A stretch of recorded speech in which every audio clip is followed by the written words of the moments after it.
There is an island, you see, that sits all alone in the middle of the South Atlantic. This place, it once received the footsteps of the most powerful man in Europe, who arrived here to take his final breath in exile. Yet, on that very same piece of land, another creature has quietly lived through 2 world wars, seen the birth of the airplane, and traveled through the entire history of the island, all the way up to the day it gained its very first airport. It is a strange world where forests on high mountain peaks have the power to pull water down from thick layers of cloud to keep alive everyone living in the valley below. Welcome to St. Helena, a remote British overseas territory. This volcanic island sits more than 1,900 kilometers from the nearest continental coast, covering just 47 square miles and giving a home to around 4,500 people.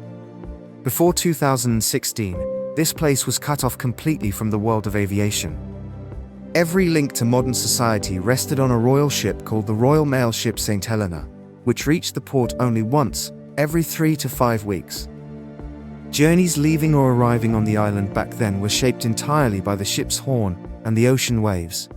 In 1815, after a crushing defeat at the Battle of Waterloo, the French Emperor Napoleon Bonaparte was taken to this natural fortress.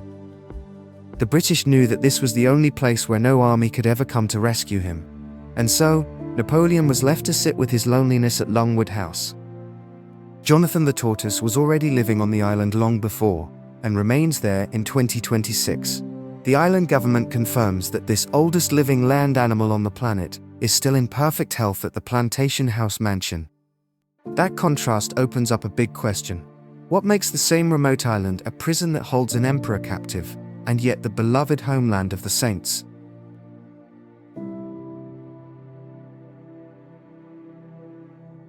St. Helena, you know, it doesn't just carry the history of great exiles.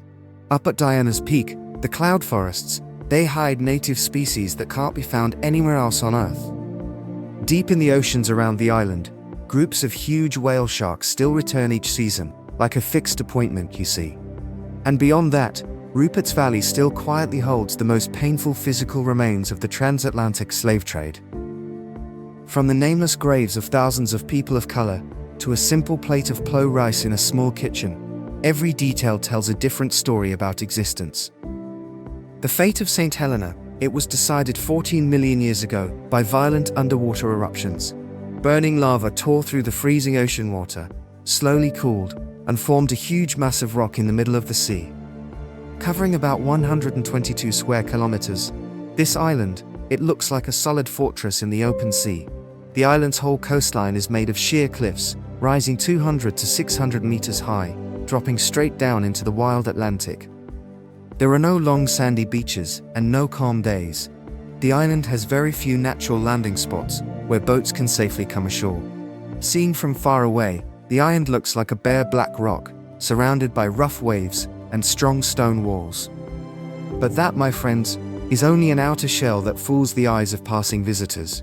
Once you step past the dry cliffs on the outside, a surprisingly green inland world appears before your eyes.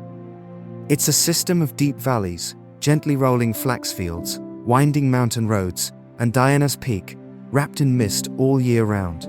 The strong contrast between the outside and the inside is the most special feature of this landscape.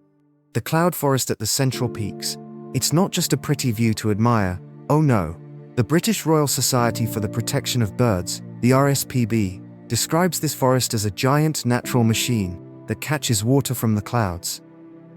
Old trees, they gather the mist, saving every single drop of water to bring a vital supply of fresh water to the whole community on the island. Inside that damp space lives the extremely rare spiky yellow woodlouse. These are tiny creatures that evolved in complete isolation and can only survive under the canopy of the St. Helena cloud forest. Along with these strange insects, the wirebird, with long legs like steel wires, also chooses this wind-swept place to nest. This unusual land, it created a great paradox in the island's history. It worked as a shield that protected the residents from outside attacks, but at the same time as a cage that kept them cut off. Some creatures on the island have no second copy anywhere in the world, which makes every square meter of land here a priceless treasure.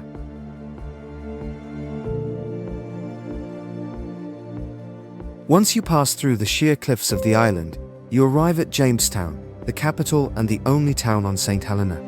This whole urban area sits inside a narrow valley, only about 400 meters wide. All the island's daily life is squeezed into this small space.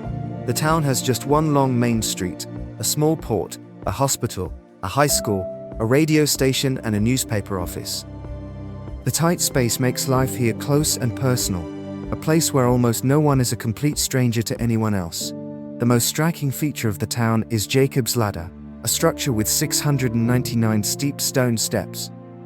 Built in 1829 to haul goods from the port up to the fortress on the mountaintop, this structure stands up to 183 meters high. Today, local people often climb these steps as a daily fitness exercise. For visitors from abroad, conquering Jacob's Ladder is an unforgettable test of strength. These steep steps are proof that on St. Helena, nothing is flat and nothing is easy. At the foot of the stairs, Jamestown appears with rows of houses built in the classic Georgian style of England. White painted houses, wrought iron balconies, and old wooden windows create a quiet, nostalgic space. The administrative area, called the castle, and built in the 17th century, still stands firm and continues to govern the island across the centuries.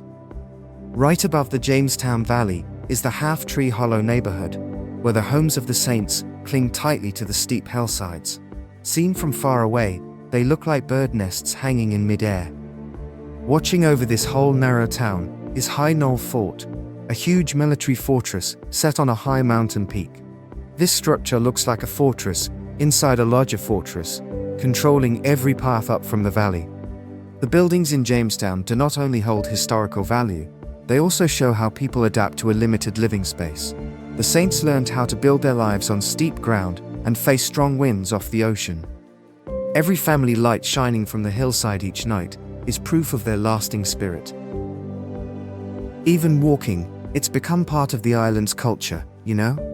Across St. Helena, trails lead toward ridges, dry valleys, sea cliffs, waterfalls, and lonely headlands, where the Atlantic, it just seems to stretch on forever. At the end of many routes, walkers find a small postbox, holding a stamp and a visitor book. The gesture, it's simple, almost childlike, but it fits the island perfectly. You climb, you breathe, you sign your name, and you leave a trace for the next person who reaches that same wind-battered spot.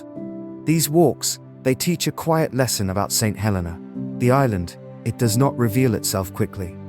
It asks for effort, patience, and attention. Only then does it begin to open up.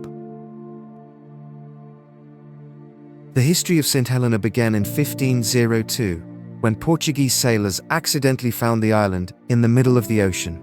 At that time, the island was completely empty, and no native people lived there. The Portuguese planted green vegetables and released goats onto the island to create a supply of food for future voyages. For more than a century, they kept the island's coordinates secret as a top military and maritime mystery. It was not until 1588 that the English navigator Thomas Cavendish found the island and brought this news back to London. By 1759, the British East India Company officially landed and claimed the strategic island as its own. They began building permanent settlements, strengthening the port, and bringing enslaved people and laborers from many places to develop the land. St. Helena quickly became an important stop on the busy trade route between Europe and Asia. This was where ships stopped to take on fresh water, repair decks, receive supplies, and bury unlucky sailors. In its golden age, more than 1,000 ships of all sizes passed through these waters every year. But the island's history does not only carry the colors of discovery and busy trade. In the period from 1840 to 1872, the Royal Navy ran campaigns to shut down illegal slave ships. Black people rescued at sea, known as liberated Africans, were brought to St. Helena. Genetic research in 2023 notes that about 27,000 such people set foot on this island. Most of them were exhausted and died soon after arriving because of the terrible conditions they had suffered before. In 2008, during the building of the road that led to the new airport project, workers were shocked to uncover a huge graveyard. 325 skeletons of nameless slaves were dug up right in the empty Rupert's Valley. archaeologists believe there are still thousands of other skeletons lying deep in the soil of this valley. This is a painful chapter of history, a heavy layer of memory buried underground for a very long time. This story helps us see St. Helena more fully, not just as a place tied to the shadow of the French emperor. After the disastrous defeat at the Battle of Waterloo, the fate of Emperor Napoleon Bonaparte turned to a completely dark page. The British needed to find a place to hold him, a place so far away that no ally could come to the rescue. They needed an island with no roads to escape, a tiny dot in the middle of a vast, unmapped ocean, and St. Helena was chosen as the cage to lock away the former master of Europe. On October 15, 1815, Napoleon officially set foot on this island under strict guard. He was taken to live at Longwood House, a home set on a windswept and often damp plateau. This house regularly leaked during heavy rains, was full of rats, and was completely unfit for the honor of an emperor. Here, Napoleon spent the final days of his life in long-lasting bitterness and petty arguments with Governor Hudson Lowe. He spent his time writing his memoirs, working in the garden with his own hands, and staring out at the endless ocean in the distance. On May 5, 1821, the proud emperor died, at the age of 51, in this very house. His body was buried in a quiet valley, under the shade of 3 weeping willows, beside a small stream. His grave was left completely blank at first, with no name carved on it, because of endless arguments over the title of emperor with the British government. It was not until 1840 that the French were allowed to dig up and return his body to Paris for a state funeral. Today, that empty grave still remains in the heart of St. Helena as a thought-provoking historical monument.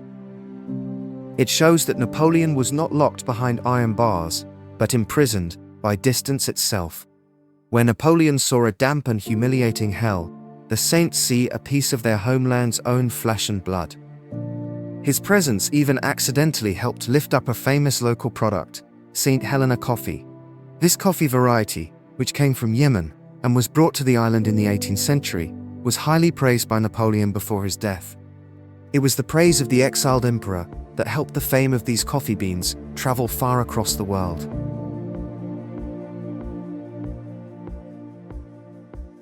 The residents of St. Helena, who call themselves saints, hold a truly unique cultural identity. They don't share a single ethnic origin, but are a blend of many different bloodlines built up over the centuries. Their ancestors were British soldiers, African slaves, and indentured laborers from India, China, and Southeast Asia. Inside the isolated space of the island, generations have lived together, married, and mixed their bloodlines. They carry traditional English surnames, but their faces show the features of many continents. Long isolation has helped the people here develop a special dialect known as Saint. Although English is the official language, their pronunciation and local words are so unusual that native British people still find them hard to understand. This dialect is like a distinct cultural code, shaped through hundreds of years of life apart from the rest of the world. If this voice disappears in the future, St. Helena will lose a precious part of its soul. It's a language born from small kitchens, brushed by the ocean wind. In many Saint homes, culture isn't kept inside museums, but around tables, doorways, and evening conversations. Stories are passed down through nicknames, family jokes, remembered ship arrivals, old sayings, and the particular rhythm of how people greet one another on the road. A single phrase can carry the memory of grandparents, sailors, cooks, church elders, and children who grew up hearing the same words repeated in the same valley winds. This is why Saint speak is more than an accent. It's an archive without paper, a living record stored inside ordinary voices. The island's food is also a living historical map that clearly reflects the life of sea vessels. The signature dish of the Saints is plo, a plate of rice cooked pilaf style with curry chowder, meat, or fresh fish. Alongside plo, their menu also features fish cakes, fried fish, sea eels, and cups of coffee rich with island flavor. The St. Helena tour. The ocean is not only a view for the saints, it is a pantry, a workplace, a playground, and a family inheritance. Many island stories begin with someone going down to the rocks, launching a small boat, or waiting for the right weather before heading out to fish. Fresh catch does not simply become food, it becomes a reason for people to gather. Fish is cleaned, seasoned, fried, shared, and remembered. Children grow up learning which sea is safe, which wind is changing, and which older person knows the best place to cast a line. In this way, fishing is not only an economic habit, it is a form of local knowledge passed from hand to hand, from tide to tide. The same Atlantic that once isolated St. Helena also feeds it, teaches it patience, and gives the saints one of their most intimate ties to the world beyond the cliffs. A simple pot of plow rice can retell an entire journey of global migration. Food on St. Helena is rarely only about taste, it is about welcome. A visitor is not simply handed a plate, they are pulled into a circle of belonging. Curry puffs, pumpkin pudding, fudge, fish cakes, fried fish, and steaming rice dishes appear at family gatherings, school events, church functions, and island celebrations. Recipes are rarely treated as fixed formulas. They are adjusted by memory, by what arrived on the ship, by what was caught from the sea, and by what each family believes makes the dish truly theirs. In that sense, saint food is a quiet form of storytelling. It tells you who came here, what they carried, what they lost, and what they learned to share. If you were asked to live on St. Helena for 1 year, with no fast delivery services and no city entertainment, would you be ready to pack your suitcase and go? Please leave your answer down in the comments section. And if you want to continue this journey to lonely lands that the world has nearly forgotten, please subscribe to the Forgotten States. In the next documentary episode, we will travel together to the loneliest neighbor of this island, Tristan da Cunha.